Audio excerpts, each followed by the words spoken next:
In the 4-day conflict between India and Pakistan, India showed a definite military edge. With the kind of technology that India used to defend its border, it clearly showed that it has the skills and the resources that are needed to protect India's borders. But one thing that came to light during this was the fact that India did not enjoy a diplomatic edge. That is something which was questioned and discussed.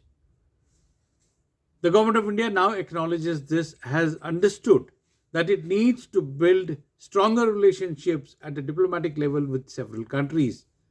A reason why a committee of members of parliament has been formed, which will go around to 32 countries and share India's point of view on 59 MPs who have been identified by the government of India to go to 32 countries will be sharing India's point of view as to why they need to take action against Pakistan for having supported and encouraged terrorism on its soil. Well, government of India is taking this initiative to build an opinion in its favor. But it's not going to be easy because the questions that these members of parliament will be asked in several countries may be difficult for many of the MPs to answer. The kind of concerted attacks on the Muslim minorities in India is something that has got international attention. And obviously, when these members of parliament go and discuss these issues, they will have to explain to the fact that there is a difference between being an Indian Muslim and being a Pakistani.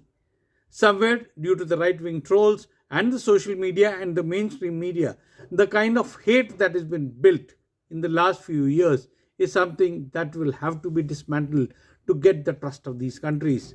And before going abroad, the government of India will need to actually tame the right-wing trolls and also the mainstream media, which believes strongly in polarizing.